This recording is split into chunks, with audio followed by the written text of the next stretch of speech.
Okay. Hello, everyone. Thank you for joining into this event. To start off, we'll start with the land acknowledgement and then introduce our event. So, land acknowledgements bring attention to the original inhabitants of the land we live, design, and often prescribe about. If you're here, you've probably heard one before, um, and hopefully you know the land that you live on, but if not, I just posted in the chat a link where you can find who originally inhabited the land you're on. Acknowledging the land is important, but the time for simple land acknowledgements has long passed. Often acknowledgements give a feeling of resolution and absolvement, which can be detrimental to our goal. So then, what am I calling for? I'm calling for an acknowledgement of the issues that breed the situations that many Indigenous people find themselves in today. It is an acknowledgement of the capitalist, individualist, exploitive, and extractive ideologies that have placed all of us, but particularly Indigenous people here today. It is facing the fact that without addressing these, land acknowledgements and any form of aid is a moot point. We cannot turn a blind eye to the acts that brought us where we are today. Acknowledging the influence that these institutions, governments, and pedagogies have over us is of utmost importance. And to properly acknowledge the land of Indigenous peoples means to challenge all of these systems. And naturally, as designers and thinkers, our first thought tends to be, well, what can I do about this? How do I resolve this issue? And we often want actionable steps. Last semester, I was able to have a conversation with the Lenape Center, and some of these questions were posed. Their response was pretty intuitive, yet often overlooked by many of us. The first thing to do should be to reach out to the original inhabitants of the land. Often there would be a local center for you to speak to, and for me in Brooklyn, that was the Lenape people. Their advice to me was to do what we do best, design. Many of us have learned so much and have so much natural creative thought. This is something we need to apply towards working towards our collective goal. Many centers would love for you to simply contact them with ideas and would work with you to a mutually beneficial outcome. But it is important to come into these from a conversational and open standpoint, as there's so much knowledge that we have not learned or been exposed to that will reshape our ideas, designs, and futures. Do not enter these conversations from the perspective of getting a sign of or initial approval to do what you want to do. This is the very exploitive and extractive ideologies that we must be fighting towards our common goal. So to this point, I keep saying this goal, but what is that? Obviously, the movement of land back comes to mind, but as their sentiment to me was that as people who don't think of land to be owned, the idea of simply giving back land and deserting is not the intention. With the amount of destruction and waste and displacement, it would not align with a lot of what they believe in.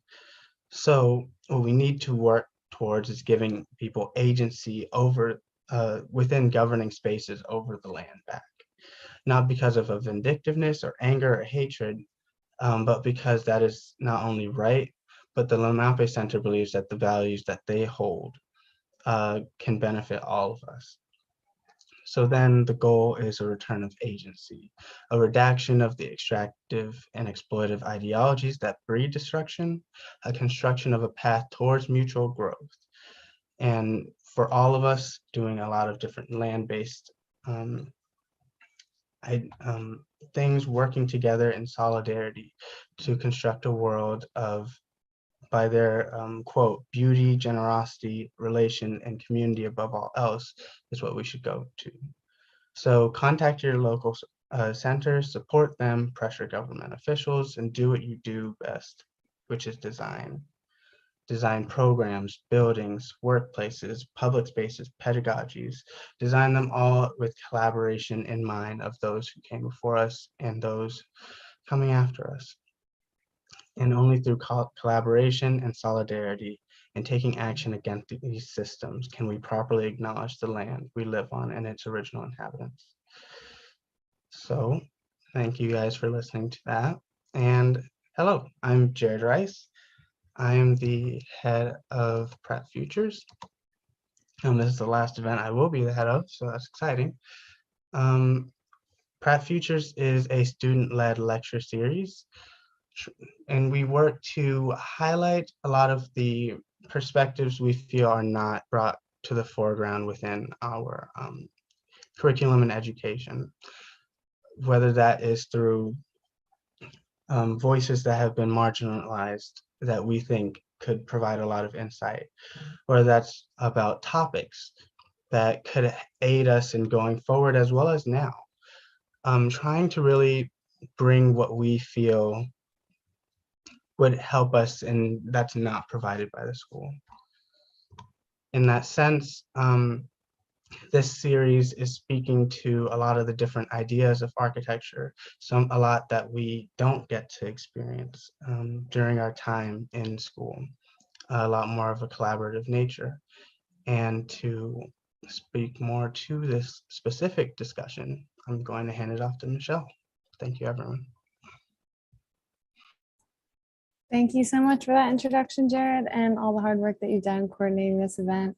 Also, a special thank you to Sydney King, who's not on video right now, but who's also a member of the Pratt Futures team. And hello, everybody. Thank you for coming out tonight. I know everyone's super busy with finals right around the corner and a lot of projects in the spring. So thank you for taking the time. My name is Michelle. I'm also a fifth-year undergrad student here at Pratt and a member of the Pratt Futures team. And before we dive in, I wanted to just frame this discussion as it's part 3 of a 3-part series. It's also part of a student curated exhibition that's currently installed in Higgins. So if you're local and haven't checked it out yet, please go see it. And just to briefly recap the topics we covered with our conversations over the past 2 weeks with Jess Myers and Julia Vandenhout, we spoke about architectural modes and media, especially sound as an architectural medium and printing as a means of finalization in the process of architecture. So please check out those recordings if you haven't, as this is a discussion that will be intertwined with those on the YouTube channel. And hello also to the future listeners on YouTube. And I'd like to say once again that this discussion was organized for students and by students. So please, everybody, feel free to drop comments in the chat, links and resources, and questions later on for our Q&A.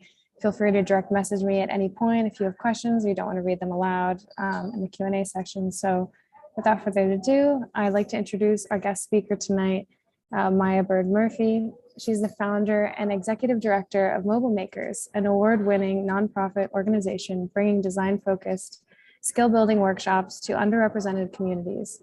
She was also a faculty member at the School of the Art Institute of Chicago and Boston Architectural College. Maya believes that the design field must expand to include more people and perspectives through teaching and community engagement. She loves Chicago and hopes to make her mark by making it more equitable. And Maya was also recently featured in Dwell magazine and was selected as an Experimental Design Lab awardee, an initiative led by Theaster Gates, Rebuild Foundation, and the Prada Group.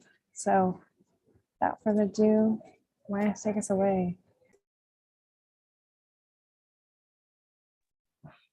Hi, everybody. Thank you so much for having me. I really appreciate this conversation that you've put together. I'm going to share some slides with you. And I was telling Jared that I put too many together, so I will go through this quickly. But I think, every time that I talk to students, I like to bring context to the work that I'm doing now, and really show kind of my journey from really it's kind of my life journey and how I got to this point. And so that starts with discovery. And I had kind of an interesting childhood because I grew up in Oak Park, Illinois. And so I was just surrounded by architecture from like day one. And that's really unusual. And it's definitely a privilege to just have known, I just knew about architecture. And I like to say that I acquired architecture because I didn't need to go anywhere special to find it. No one had to tell me about it. It was just right there.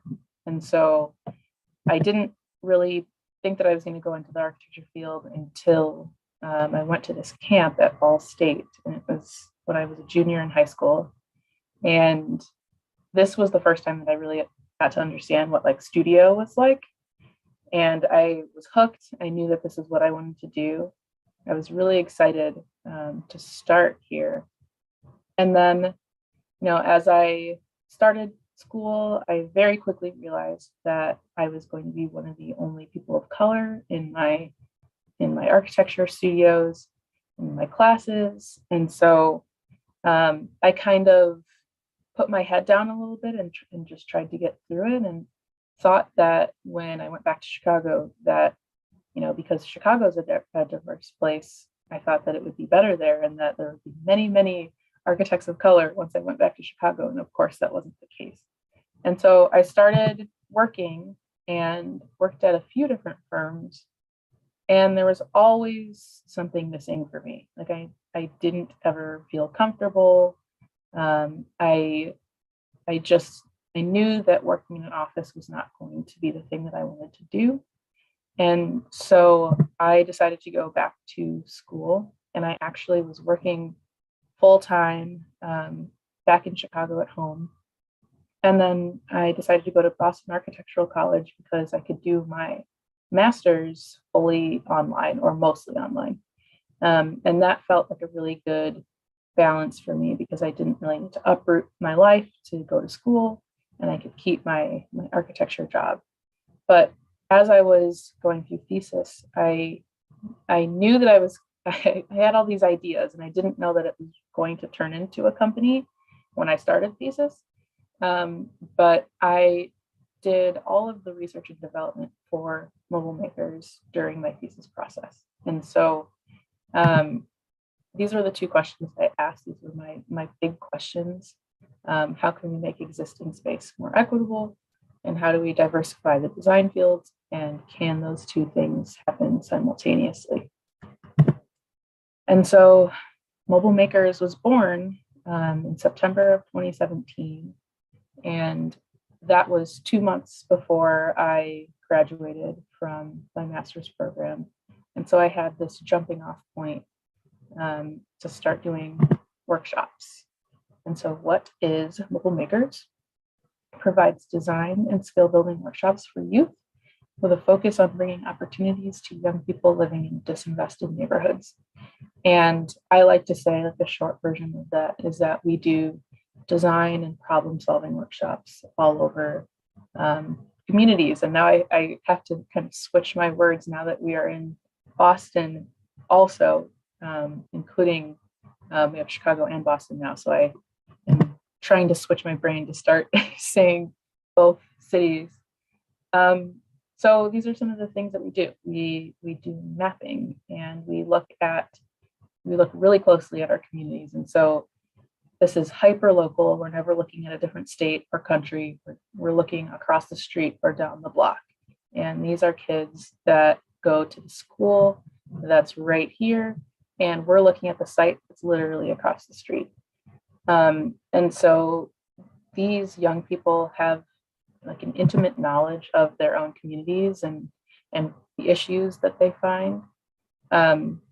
This is what I call an observation walk, and we're using all of our senses to kind of explore the city, both good parts and bad parts. But it's the first time that these kids are really stopping to look at their surroundings and try to understand how spaces make them feel.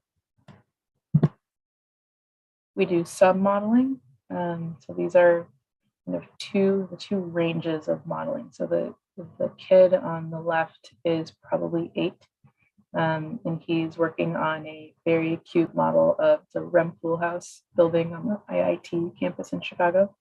And on the right, you can see that these students are being much more meticulous about their model making. So these are high school students. And then a huge part of this is sharing out. And the reason that this is so important is because we want young people to know that their voices are important and that they matter.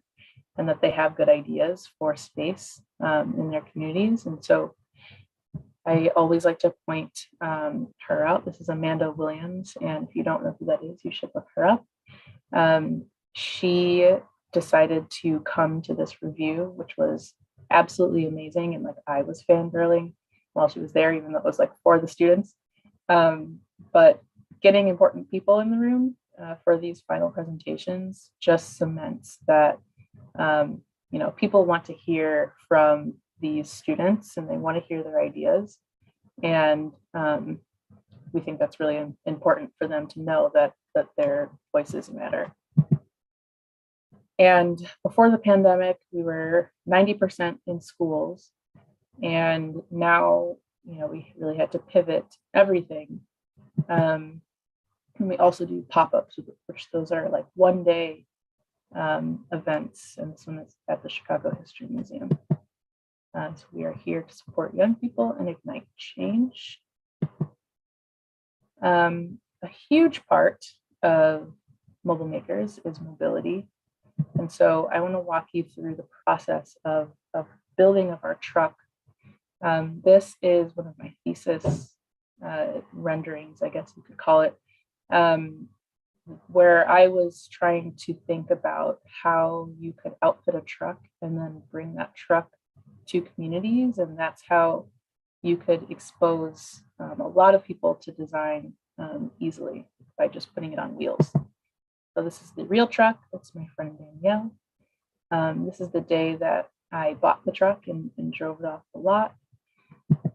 And then we went through this very long process of converting it. And so we really stripped everything out. We added some windows, we added a new door. This is us putting the cabinetry in the back. And then this is what it looks like now. And so this was a really interesting project because, most people haven't done a van conversion. And so finding our team that, wanted to work on this was a little bit challenging, but we, love the outcome. And this is really supposed to be this surprising thing that just rolls up in your neighborhood, and you kind of are curious, and then you come over and we have design activities that we do outside the truck. And then we also have, we have a 3D printer in here. This has solar panels on the roof, so it's fully powered. And it's really supposed to be this safe space that people can be creative. And so the truck is a tool for engaging communities and activating space. This is one of our largest pop-ups that we, were invited to come to, which was really amazing. This is actually the Overton School in Chicago, which is a cool project where they're trying to activate this school that is now abandoned. And so they do lots of summer programming here to activate this space. And we like to do different types of activities that are just about being creative and play, because we think play is really important as well. All of the white surfaces in the truck are whiteboard surfaces. And then this is the range of activities that we do. So on the left is more of that play where there's not really instructions, you just kind of let kids build. And then on the right is a little bit more serious, because this person here actually works at Perkins and Will, and we are helping them do community engagement for an actual project that's going to be happening in Chicago. And so we kind of, since the pandemic, we've started doing a lot more community engagement on actual projects. So the vision, this is another one of those thesis drawings where I was just thinking through scalability. And so I was thinking, maybe we have one truck at the beginning, maybe we have a fleet at some point, and then what if we have a hub where the truck parks, and that's where we can do all of our making. And so Studio O+A, about a year ago, reached out, and they had this truck that's called the Food for Thought truck, and they did kind of a community engagement thing in California where they went to a few different California cities and did activities, and they realized that they weren't really using the truck anymore. And so they shipped this truck from San Francisco to Chicago, and they donated it to us, which is amazing. And I'll tell you what we're doing with that in a second. And then we very recently moved into a permanent space that's in the Humboldt Park neighborhood of Chicago. And this is where we're going to do all of our out of school programming. I think a lot of people were asking, well, like, I thought you were mobile. How does this fit into that? And the truck is amazing in a lot of ways, but it's also limited. And so this will really allow us to do the programming that we're not able to do with the truck. And so like we have a laser cutter and a big 3D printer, and we have a maker space in here. And then we're also going to be going out with the truck in the warm months, and then we'll also be going back into schools as soon as we can do that. This is the inside. This is a good before and after. A fun fact is that this used to be like a big garage, and they actually filled in the dock for us. And so now it's this big space. It's really beautiful, and we're super excited to have a space here. And this is a rendering. This is not super up to date, but it gives you a sense of what we hope to have. We're going to have a conference room, kitchen, and a little makerspace area. And so it should be a really cool thing. I'm not sure when we're going to be able to build it because it's expensive, but we're trying to figure out when we're going to do our build out. So what are we celebrating? We said we were in a lot of major magazines as soon as the truck was finished, which was really, really amazing. And honestly, very unexpected. I didn't know that we were going to get so much press once that was finished. We got a really cool grant a couple of years ago. We just, at the end of last year, got a grant from the NBA and the Chicago Bulls, which is amazing. And they're actually going to do an opening party with us at our space this spring. Kimball donated all of their furniture, which is all of the furniture for the space, which is really cool. We also did some consulting with Instagram last year, and we believe that's going to continue this year. And then there have been a few requests to expand mobile makers outside of Chicago. And so that's why I am here. That's why I have this weird background. I'm sitting in a hotel in Boston because this is literally the launch week this week. And so I've been here doing pop-ups all over Boston. And so this is the same truck that you saw earlier from Studio O+A. We rewrapped it, put our branding on it, and we're just really excited about the expansion. But I think that it's going to come with a lot of learning. So we don't really know what it's like to be in a different city. And so it's kind of an exciting challenge. We aren't really sure what the outcome is going to be, but there's a lot of excitement here in Boston about the new program. And this is my contact info if you would like to reach out, and I encourage you to reach out. Thank you.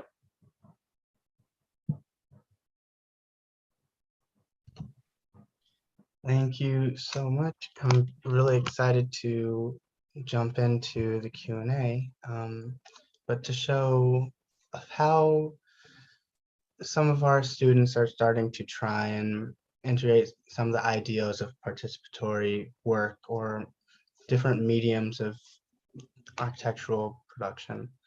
We're going to have Catherine Chattergoon speak a little bit towards what she's working on around Pratt. Yeah, take it over, Catherine. Thank you, Jared, for that introduction. Hi, everyone. It's wonderful to be here with all of you tonight. Thank you, Maya, for joining us. And thank you to Jared, Michelle, and Sydney for inviting me to be in conversation.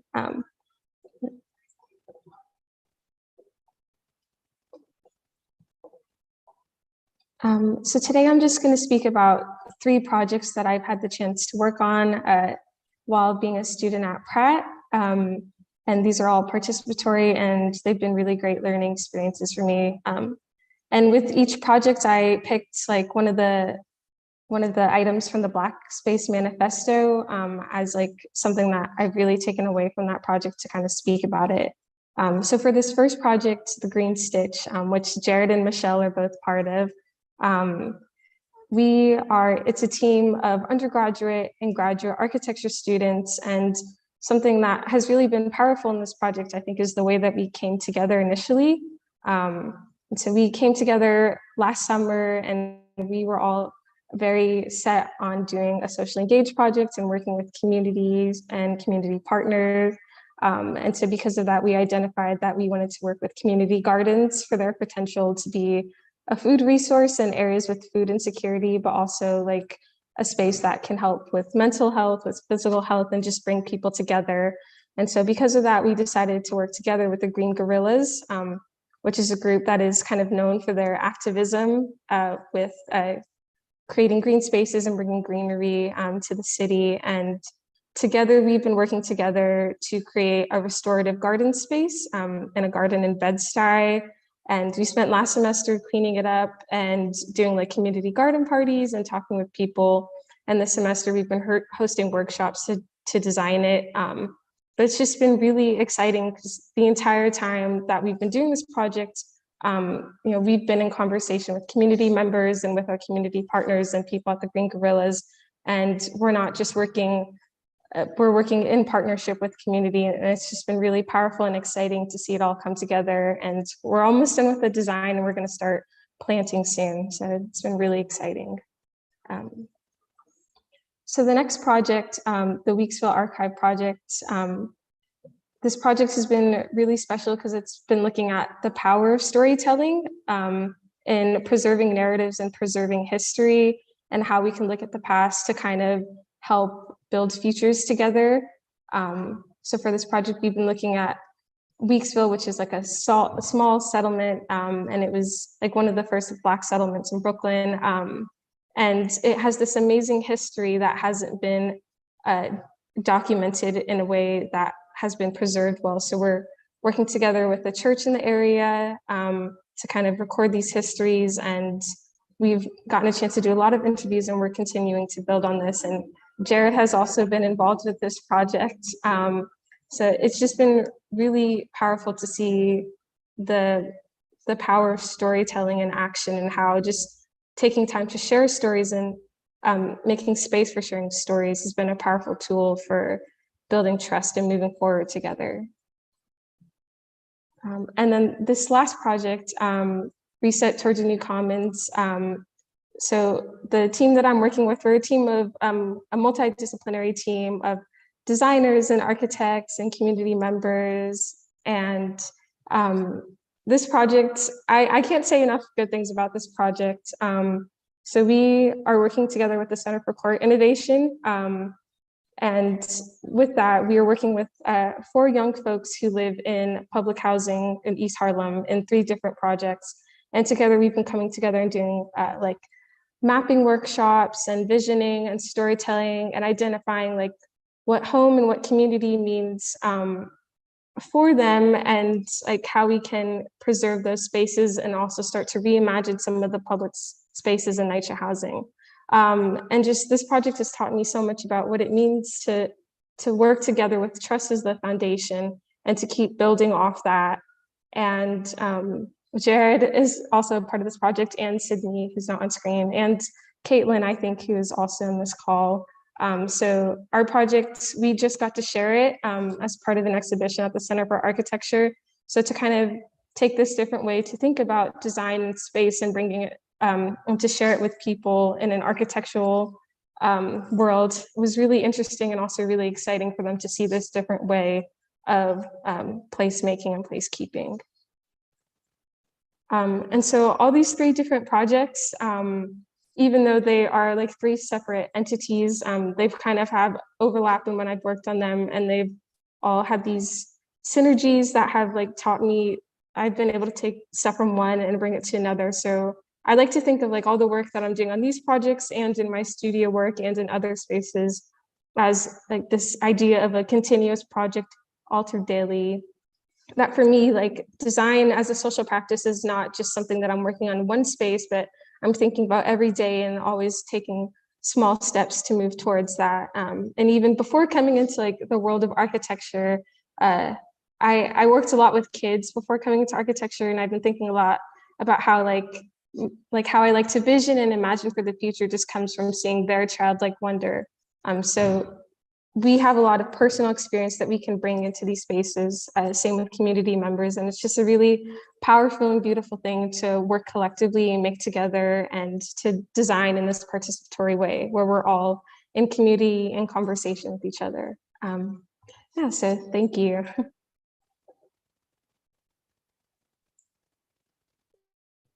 Thank you, Catherine. That was lovely.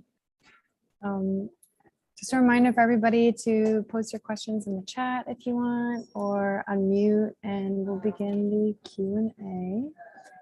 Catherine, I feel like you really exhibited, like we've been talking in a lot of Pratt Futures lectures for years about how students can kind of integrate social practice, right, into our own work, and how like you can get out of the world of like the hypothetical, right, from a lot of studio projects. I guess the question for Maya is, I guess, how much of, right, you showed slides with working with young kids, like right as Catherine did, are also as old as high school. And I'm just wondering what the intersection is between teaching and mobile makers, and how you create a space for all the kinds of expertises, right? Whether it's, you know, with architectural expertise or just experiential expertise, or how you can kind of create that collaborative space, and how much of it is like learning and teaching.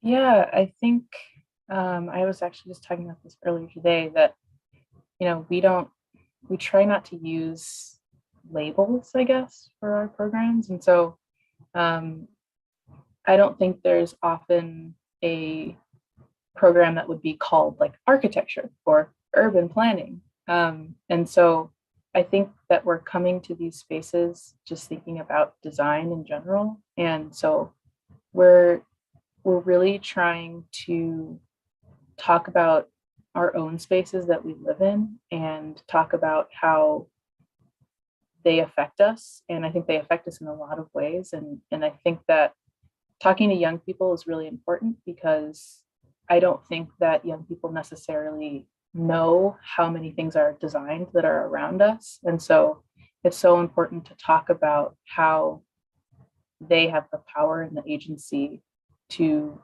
change their own environments.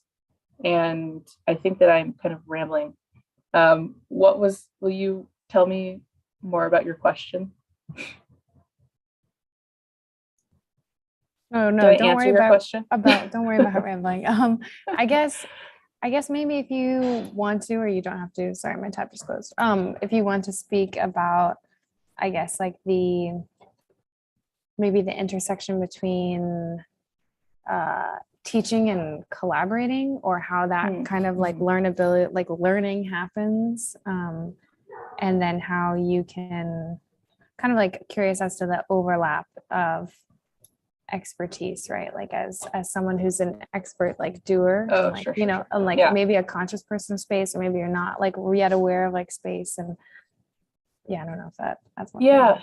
Yeah, that helps. So I think that I see myself as a guide, and I think there are a lot of like architecture programs for youth that there's a little bit too much participation from maybe the architect that's doing the facilitation. And I think, like we always say, facilitation or guiding, where we pose the design problem, or we talk about the design problem, and then, you know, it's not really my job to tell young people what the design answer is. I think that I see myself as a guide, where we will go through a number of different activities that will kind of reveal what the answer is. And I think it's so, like, the process is so much more important than like them building a final model or something like that. Like, it's really the learning that's that happens in the process that I think is probably the most transformative for them. And that's all about, like, kind of like what I was saying before, it's all about like feeling like you have the agency and the voice to make change in your own community.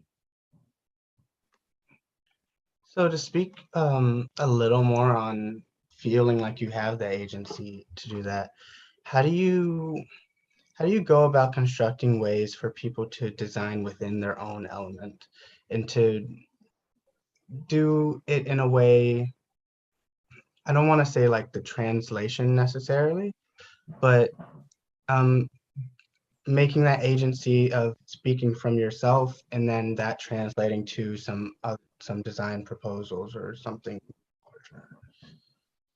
Yeah, so a lot of our programs are just hypothetical, but I think that a lot of our work is about having the conversation. And I think that I started Mobile Makers when we weren't really talking about the problems in the design industry as loudly. And, you know, it's a little bit more mainstream now to talk about these issues. And so I think that was a huge part, was just starting the conversation and bringing the issues to light. But I think that, you know, we try to make the project as real as possible. And so I think having power and having agency is a really real thing, even if you're not having built work. But then we're trying to go to the next level of, you know, what does it look like if we start to actually put real things into the world? We did a project last summer in collaboration with Golden Institute and Studio Gang. And we are actually fabricating and installing the piece of work that the kids designed. And so I think that's a way where we're making things feel a little bit like they're coming outside of the hypothetical. And then I think that this community engagement consultant work is really interesting, or this is really new for us in the past like year or so, where we're doing the same type of programming that we're doing when we're doing hypothetical work, but we're actually having an impact on a project that is going to be a building or some kind of large scale built work in the city. And so I think there are kind of scales to the work.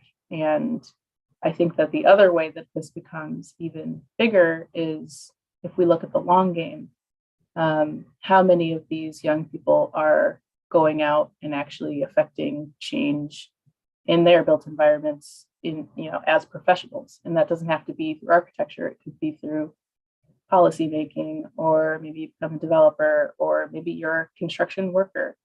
And so I think thinking about the scales is really interesting to me.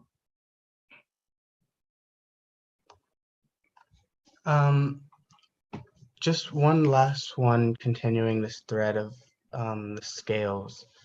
How do you, well, just to give context, you spoke about Boston and just starting to branch out. And since this came from thesis, I'm sure there's a lot of growth that's happened with everything, and we've seen some of the different steps taken. So I was wondering about how you see the growth of self and practice and the subsequent scaling of these, and the relationship between growth of self, growth of practice, and the scale of that practice and self. Is it like do you feel like it's a linear thing where, okay, we're going, as we grow with the Chicago Mobile Makers, we will eventually go to Boston, then if we keep traction, it keeps growing, or is it just something that happens? Like, how would you? Yeah, so it's definitely not linear.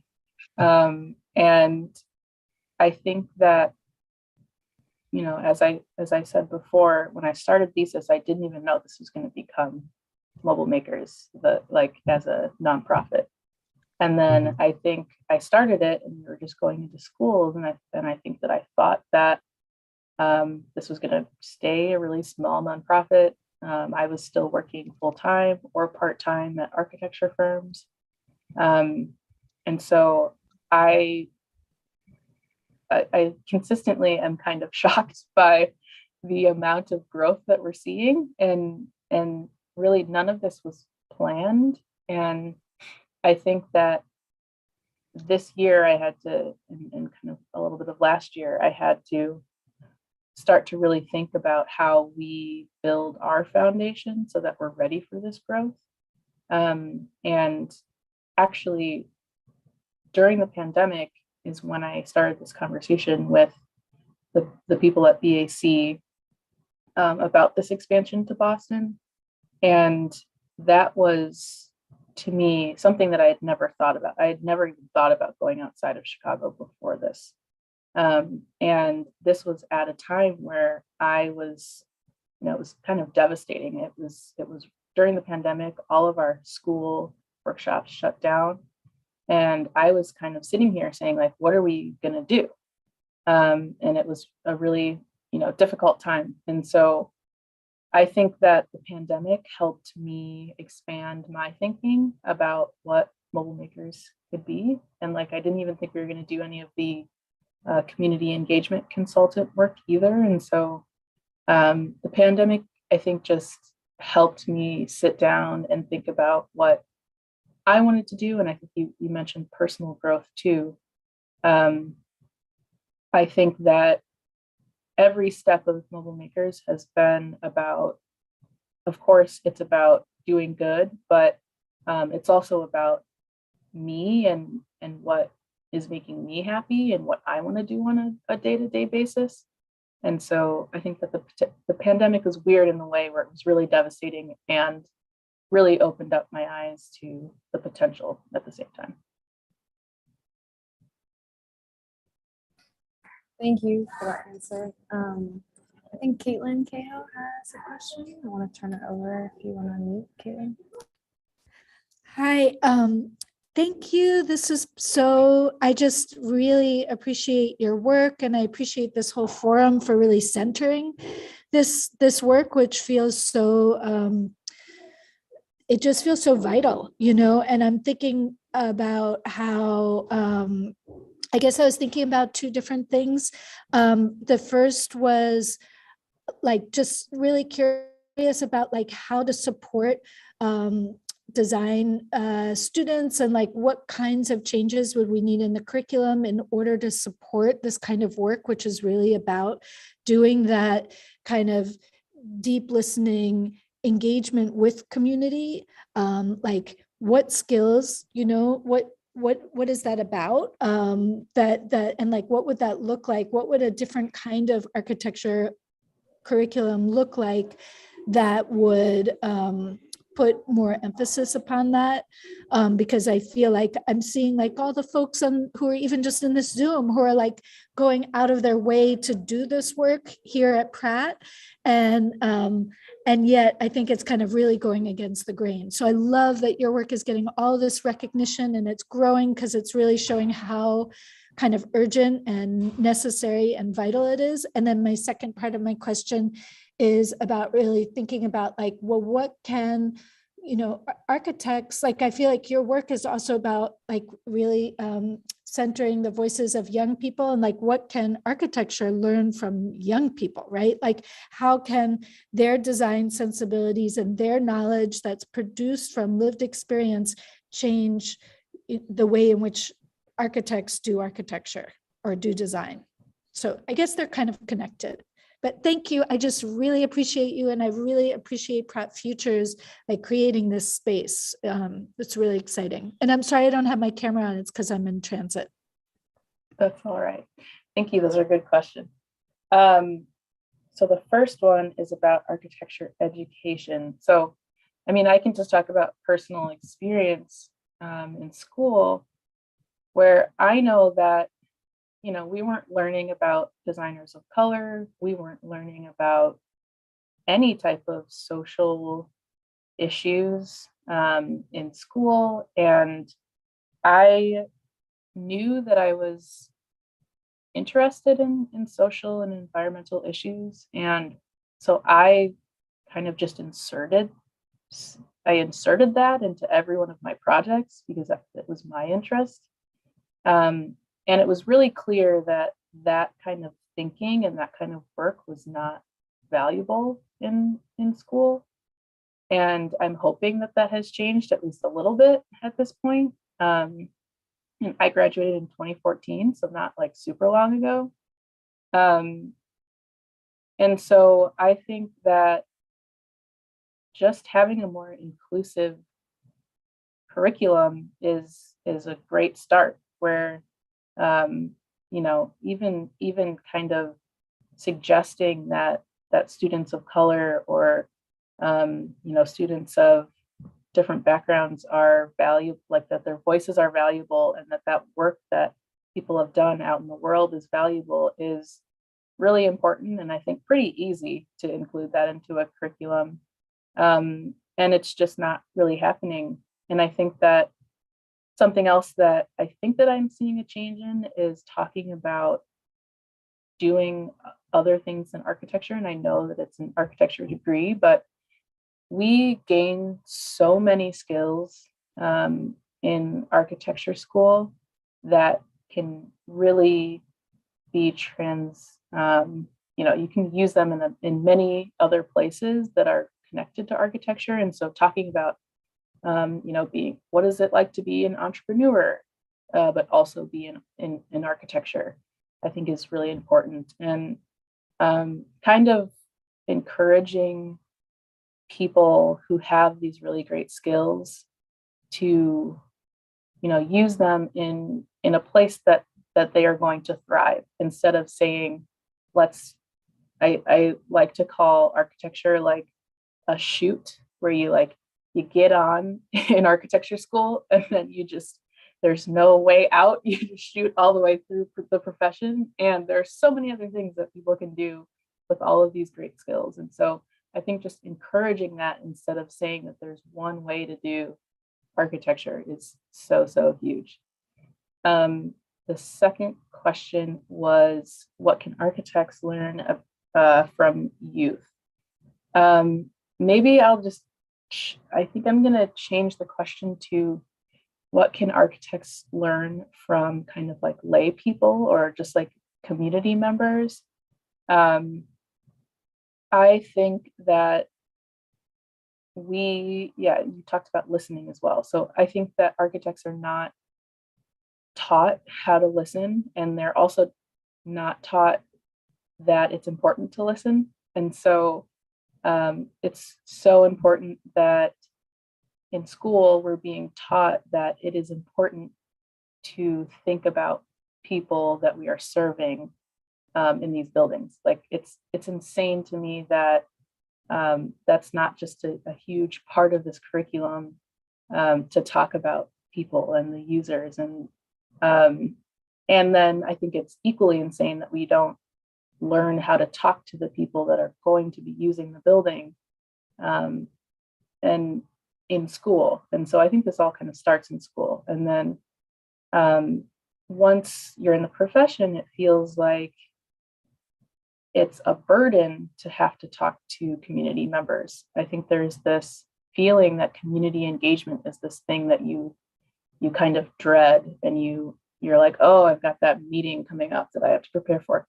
And it can actually be this really fun thing, and it makes the building that you're building better. And it makes people, you know, if you need to get buy-in, that's how you get buy-in, is by bringing a bunch of people in right at the beginning and then letting them have a say in what's happening in their neighborhood, which again, I just don't think is that hard. And we just need to get in the habit of it. And I think our world would be better for it. Thank you so much. I really appreciate that. Yeah, thank you for those answers, Maya. And I also just wanted to kind of second your answers, especially with the first question. I feel like we just really need like a cultural change within architecture. as somebody who's still in my education, I'm sad to say it hasn't changed much since you've been in yours. I feel like we get so stuck in form and stuck in design that we forget to talk about the impact of the design and what we're doing, and the conversation always just stops at the building and never goes past that. So I think it's important that we start to make space for narratives of the communities that we're working within, and the history and the policy and what's happening, and that we talk about the environmental impact of the materials and labor. I think labor is not something that we talk about enough at all. And it's just, there's just all these things that go into one building, and it's so much more than just the design itself. And I'm happy that you are doing so much to bring community voices into the world of architecture and kind of sharing your practice with us, because I think it's something that we can all learn from.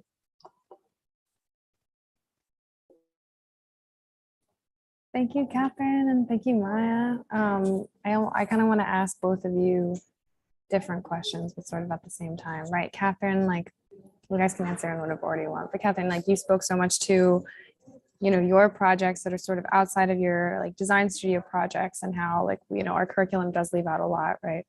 And Maya was also speaking to that. So like, I'm wondering if you want to speak to this, Catherine, you don't have to, how you can, like, how your work in community engagement reflects your, like, more of this like strictly design, where we're not really often able to or encouraged to do more of the community work, or it's just hypothetical and it's not helpful. So if you want to speak to that, and then also Maya, as far as those who helped you, like during and after school, how were you able to actualize your ideas? Like, what kind of support networks did you have and were able to create? You know, you spoke to so many partners that you've been able to work with, and like, if you have any advice towards like cultivating this sort of like practice around community engagement and working with other designers, and like really putting these two things together that you were able to do, like right after graduating, and just thinking about that transitional time between you know, education and practice, and what that looks like for you. So I guess whoever wants to start, go ahead.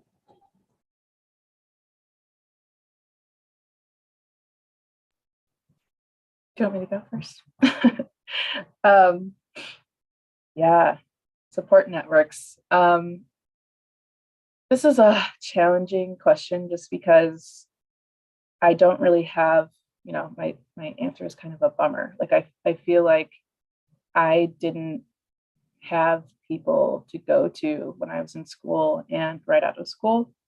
I don't really think that I had a support system. And so that made everything really, really hard. Like, I had a few professors in undergrad that, you know, I knew were interested in social issues, and I knew that I could go to them for support.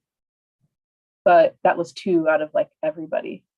And so I felt, you know, I definitely felt lonely. And there were a couple of students that kind of were on the same page.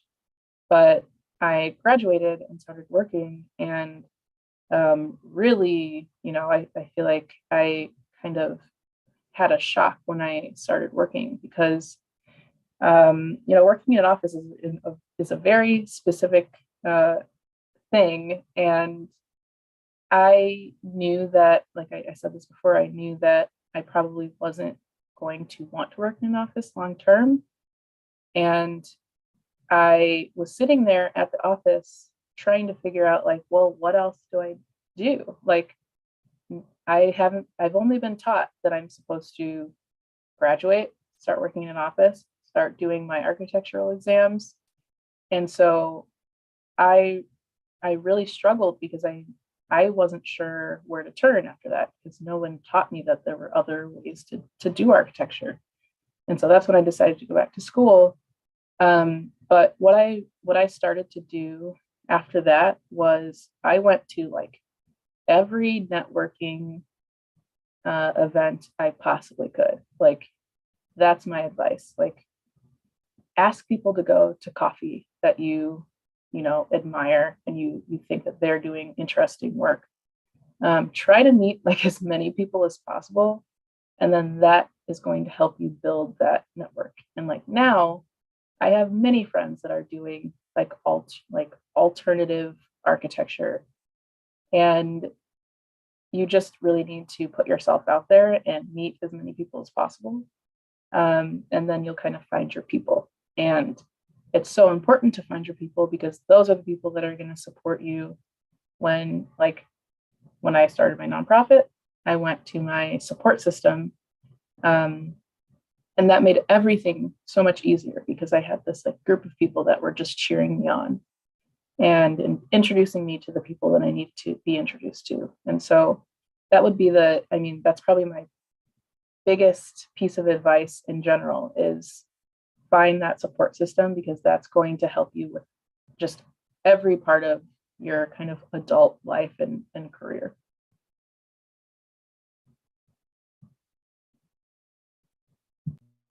Thank you. For me, I feel like the way I think about design or my design process is something that is constantly evolving. And first I just want to take make space to honor like Bell Hooks and June Jordan and all those wonderful Black feminists, because I think that they have taught me so much about space and the way that they kind of they design through their dreams, and they kind of like dream care into being, and like the way they think about transformation has really changed how I like think about design. And so in doing projects and in doing work in school, the whole time I feel like I'm asking questions and kind of trying to get to the heart of what we're doing.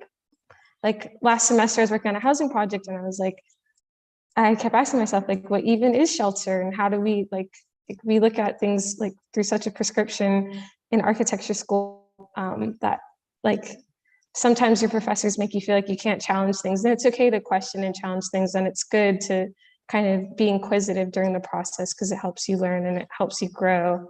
And site analysis is something that we spend like 2 seconds on in school, which is so unfortunate because I feel like just taking time to look at history and read about stories and narrative can incite your design process so much, and it can lead you somewhere really beautiful and really different. And then just from my work, like talking to people and working with people, like lived experience is something that is so important. And just taking time for people to share, like architecture it's this collective thing. It's about, or at least to me, I feel like at its roots, it's about connection. So bringing in all, like how we all perceive these different spaces and different places, that kind of shapes space. And so we need to make sure that we're not just thinking from just from our own singular perspective, but including all these different multiplicity of voices and ideas and stories, and including that in the building, not only for now, but for the future as it continues to evolve. Thank you both. I completely agree, and I'm really happy that both of you guys brought up those points. So that's sort of what we're trying to foreground with Pratt Futures. So it's very much in the ethos. Going towards somewhat of the process. In doing a lot of this participatory work in this communal design oriented philosophies, can you only do this with people of common backgrounds or historical elements, or that you feel like you have some kind of connection to in that sense? Or I don't know if can, but also should you only do that or not? And then to build off of that, because I know you currently went into Boston. What is to be said about working in a city that isn't your own, or a community that isn't your own? And to that, what have you learned in this so far in this week in Boston? Is there any takeaway that you've gotten so far? Yeah, so I think that the first question is really valid and important. And the way that I have thought about approaching, because we have a van that literally goes to different communities, and Chicago is one of the most segregated places out there. And so, who am I to just show up in my big truck and start doing these activities? But I think the way that I have approached that is that I need to have a diverse team. And I have a team that comes from a bunch of different backgrounds. Some of us are from Chicago, some are immigrants. And so I think that the way that we need to approach it is obviously, listening first. That's always the way that you start. But I have found that when we're doing pop-ups and it's really about just play and we're not really talking about serious things, it's really easy to come and kind of offer these fun and colorful things to play with. And I think there's something that is really welcoming about maybe design and about making, that you don't even really need to talk in some ways, that you can communicate through making, which I think is really cool. But I think that community engagement becomes really serious because these are spaces that are going to be changed by a designer. And so I see our role as the kind of liaison between the community and the design team. And so I kind of see as myself as an advocate, where I know how to do the designer speak on one side, but I feel like there needs to be some kind of translation between the two so that they're communicating effectively. And I think a lot of the times architects will not start with listening, and they'll just show up to a community meeting and they'll just present what they have. And there's no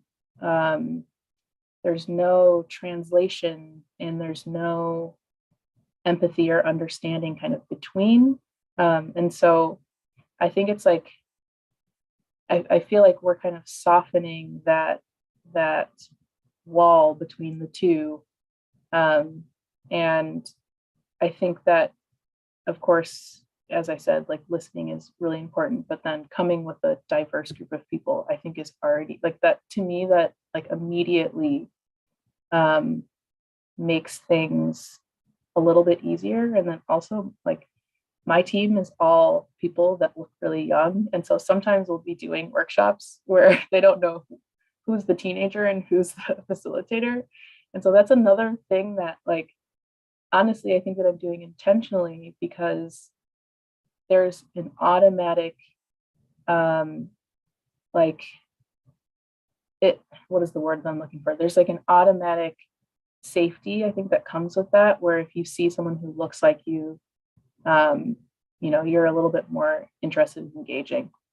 The second question kind of ties to this, where I've been around Chicago my whole life.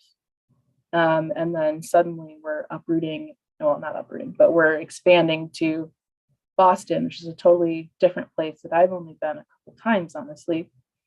So the huge part of this partnership is that we partnered with Boston Architectural College, where I went to school.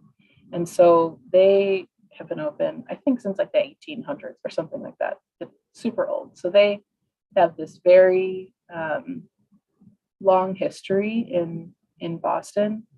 And so we know that Boston's going to be different than Chicago. This is not a copy and paste situation.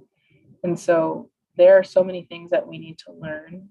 But we are also partnering with people that are already there and have been there for many, many years. And so we have that history and understanding of what neighborhoods can use a mobile makers. And we're kind of coming in with no expectations. And, I think, again, we start with listening, and we start with we're starting with what we know works in Chicago, and then we're kind of going off from there, where Boston should absolutely 100% feel like kind of a different thing than Chicago, and any other city that we work in will be the same. They should all be very unique in each place.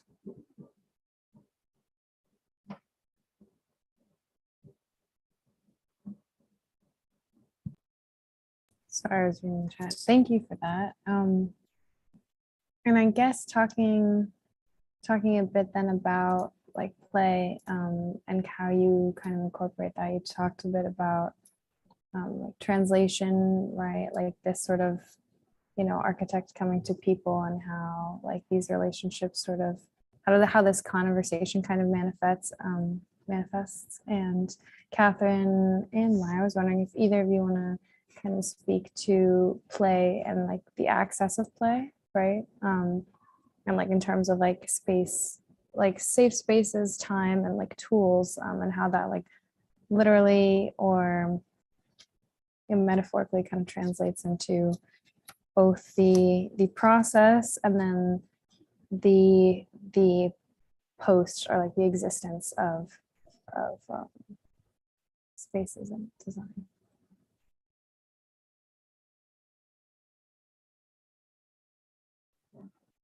Do you want to take this one first? Sure.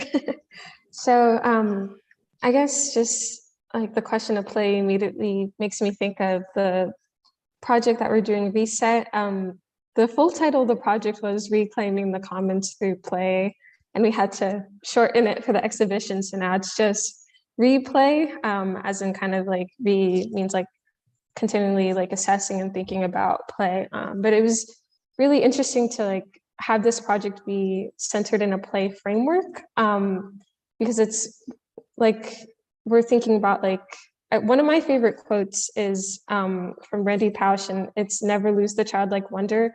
And I feel like that kind of shaped how we started this project, that we were just thinking about like play as it exists like in different generations, but also like how like joy and the presence of joy in all these spaces. And from the beginning, we were talking about how to cultivate joy, how to preserve it, where we find it. So I think play it brings out the presence of joy in space, and that's so important to center and to hold in projects and in the built environment, especially in spaces like NYCHA and the project that we're doing, when there's like all these different existing forces and policies on the space that have been like divesting and defunding and not maintaining care.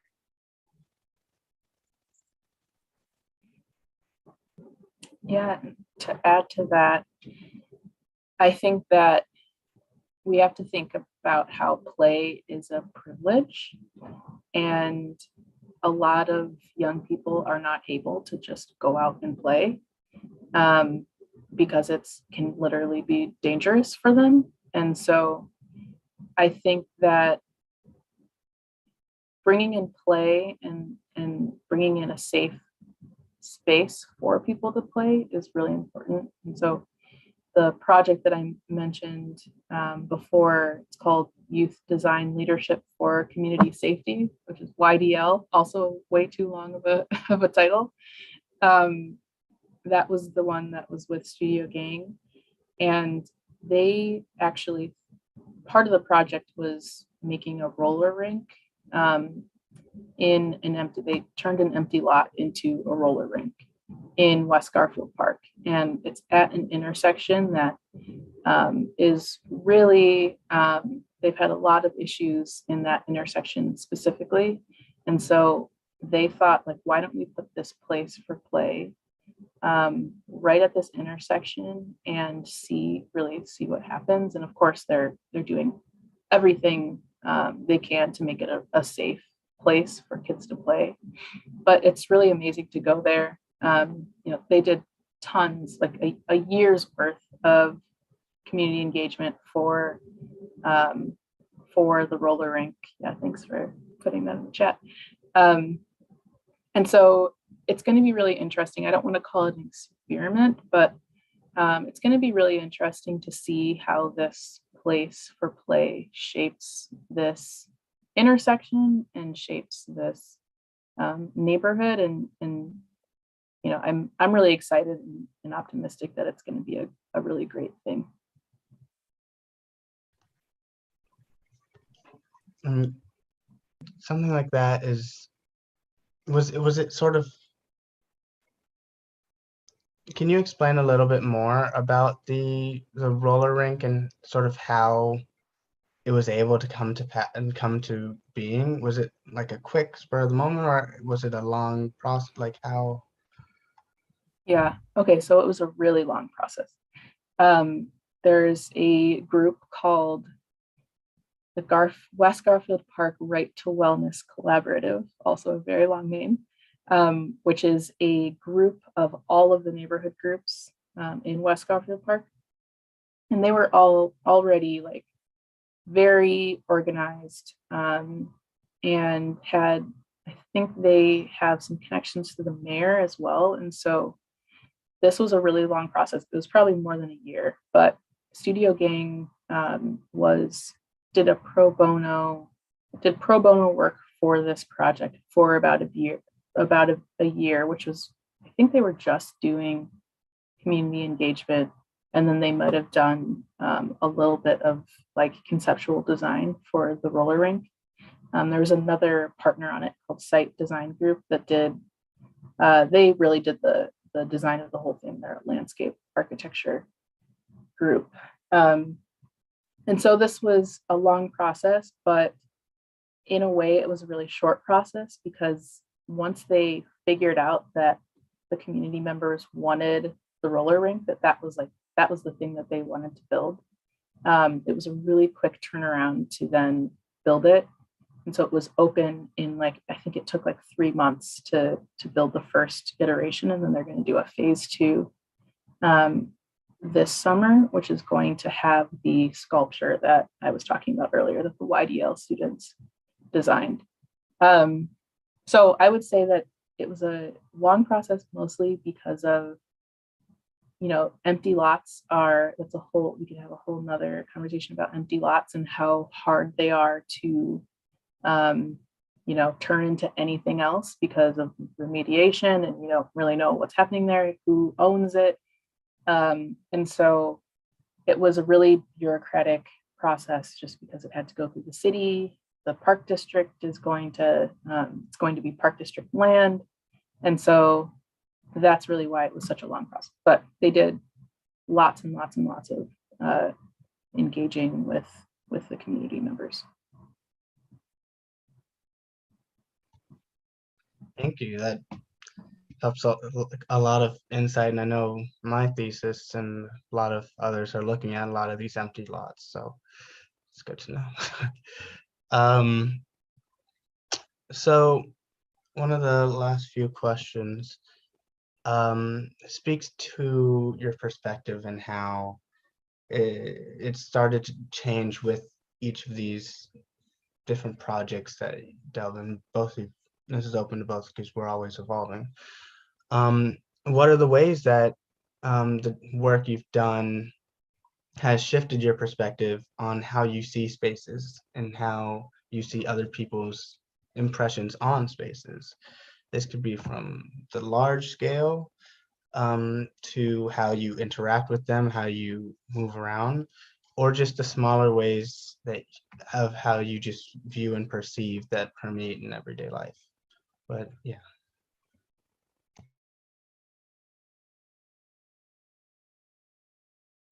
I can start, I guess. I think really being able to do design outside of the institution of architectural education has completely transformed the way that I look at it. And I feel like it's taught me to look at spaces through the lens of love and care and that kind of tenderness. And that just never happens in school. In school, it's such a vacuum, and I don't know. And I guess also in school, the way we talk about spaces, it feels such from a capitalistic point of view, where we're talking about the ownership of land and the ownership of air rights and imposing something on land instead of getting to do the community garden project we're talking about, how precious land is, or even working in the East Harlem project. It's just getting to see space through somebody else's eyes that lives in a community that I may not have personal experience in, but they do. It's just been it's been so powerful. And it's also taught me to like think about more like in the East Harlem project, for instance, we were talking about how like the young folks that we're working with, they were sharing like how they feel they're perceived in space. So it's kind of made me think differently about like the surveillance of spaces and what safety means, and just considering like all these different perspectives instead of like just that I'm designing this space and it's gonna make people's lives better, but like there's all these different things with surveillance and safety and play and care and love and longing that all go into making a project or design what it is.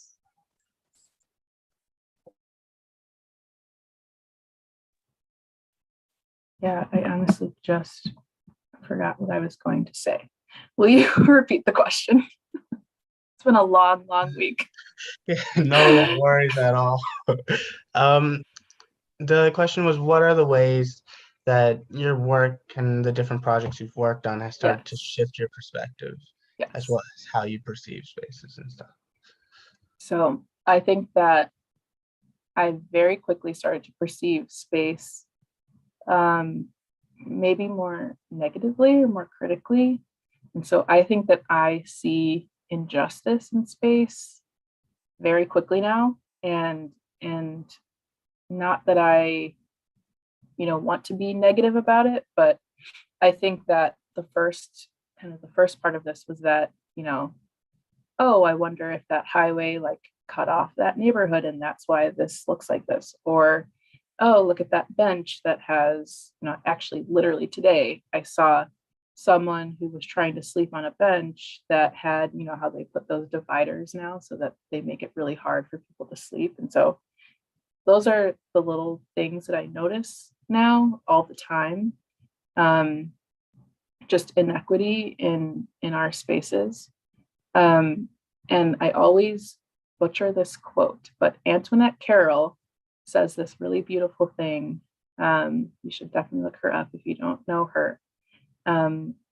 She says something like, if you have the understanding that something is designed, you know that you have the power to redesign it.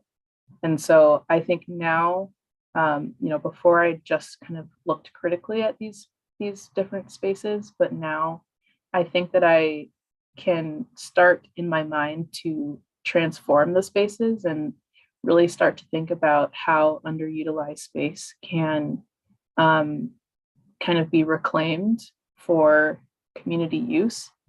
And I think that's kind of how I go around and look at the world now.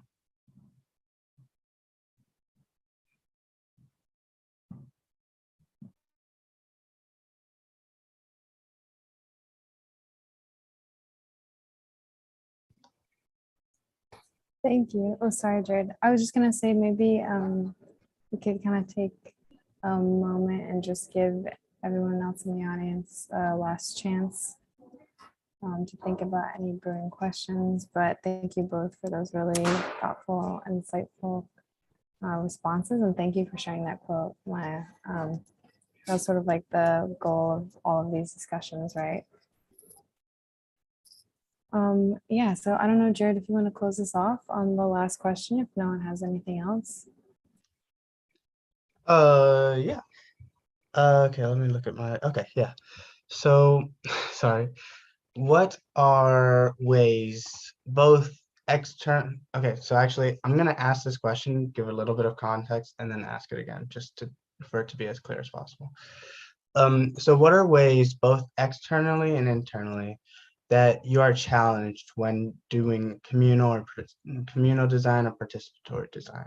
So what we're starting to get at is there are a lot of external factors that put pressures on when you're trying to do this. And as we've talked about throughout this whole time, the architectural profession as a whole does not really embrace this, and as such, it actually goes against a lot of the participatory ideals. So in the practice that you've done, what are some ways that has taken place? But also, what are some ways, I know when I've done a few of these things, I like a little voice comes on that's like, okay, let's this is what they mean, okay, let's go forward. Or like I'm getting nervous that we're taking too long on this part, or something like that.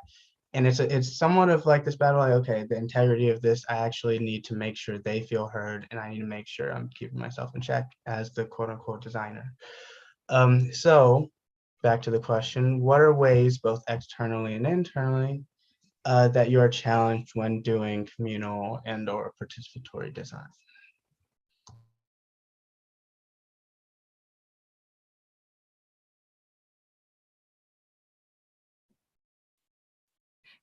Yeah, this is a hard one. I mean, I think that at the beginning, especially during grad school, it was challenging to, I feel like I had a lot of professors or, guest jurors that would come in and clearly not understand what I was talking about or trying to do. And so I think that it was really challenging starting out, because I kept feeling like I had to explain myself to people. And so I think even um, trying to have other people understand what I was doing was really challenging. And then I realized that I should just stop doing that and I should just continue forward. And because I knew that it was valuable. And then once we started doing, participatory design, I'm sure there are challenges, but I'm having a hard time finding them. Like, I feel like I go straight to like logistical stuff. That's the challenge. But like when you are just authentically going into a room and asking people what they think, there aren't many challenges. Like you are just inviting people to have a conversation about their own spaces. And so I'm having a hard time even thinking about the challenges because there are just so many rewards. And it's just like, I think that there's a preconception that it is a really challenging thing to do. And it's just not. And I think that if designers just tried to authentically have this as part of their process, they would understand that it's not hard and it's not challenging. Maybe finding the right people to talk to, or finding enough people to talk to, or, meeting your deadlines of, oh, the meeting is tomorrow. That part is challenging, but like the actual idea of just having a conversation about our spaces is not challenging at all. And so we should all just be doing it more, and then we would see that.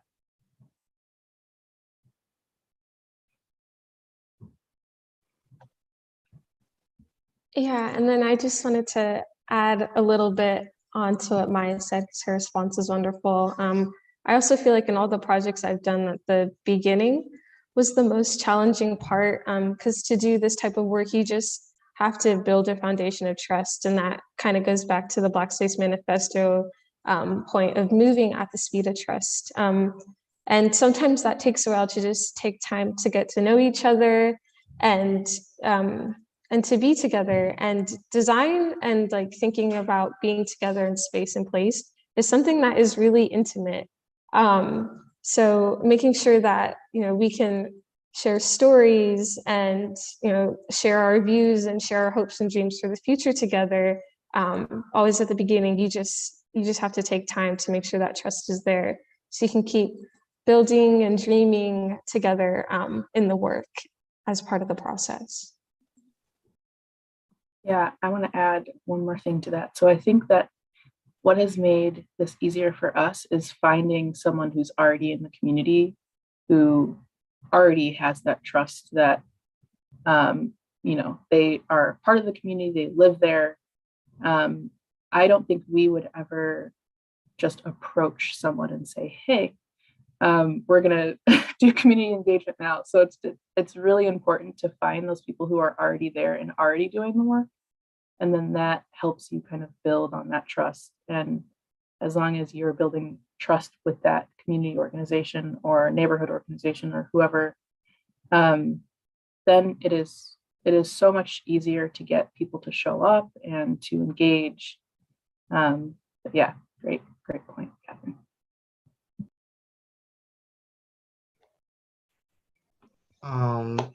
We are at the time, so I want to give everyone some chances for last remarks. Catherine, if you have any. Thank you, Jared. This has been a wonderful conversation. So I really appreciate just getting to be in conversation with you, Maya. And so thank you, Jared and Michelle and Sydney, for bringing me here. I remember like during the summer of 2020, when there's a lot of stuff happening, and people are reevaluating like the social aspect of architecture, that I was going to all these lectures and talks and like reading all this stuff about how do we bring design like outside of our world and share it with others. And then I came across mobile makers, and it was so exciting to see that like you gave design wheels, you made it, you mobilized it, and you created this wonderful thing that can be shared with so many people. So it's just been so wonderful to see all the wonderful stuff that you're doing, and I'm so excited to hear that you're expanding in Boston, and I know it's going to be great. And then since this is the last Pratt Futures lecture of the year and the last one with Jared and Michelle and Sydney leading it, I just wanted to say thank you to the three of you, because you all have been there for me in my education in so many ways, but also you've created so much space in the school for new narratives and new conversations. And I know architecture is slow to change, but you all you've been so amazing in helping to drive change. And I can't thank you enough for everything that you've done. So thank you all. Yeah, I'll keep mine short and sweet, but I also want to thank you for holding the space for this conversation. I don't think we're having enough of these conversations, and you know, I talk to students a lot, but you know, usually it's not a student-led initiative, and so it's really cool that you're doing this, and it's so important that you're kind of creating this safe space for people to come and talk about real issues that we're all facing, and are going to continue to face. And so I really appreciate that, and I appreciate your questions. They were keeping me on my toes. Thank you both, Catherine. You're about to make me cry. And everyone who can, check out the Pratt Futures exhibition. It's in Higgins. You can't miss it. But there's also a South Higgins part that you can miss, so please go to South Higgins. And thank you, Maya, for coming and speaking with us. It's been amazing. The best way we could ask to close out this series. Thank you, Catherine, for speaking. It's always a joy talking and working with you. And I'll see you tomorrow. And with that, that's my last Pratt Futures thing. Thank you, everyone, for coming. And good luck with all future endeavors.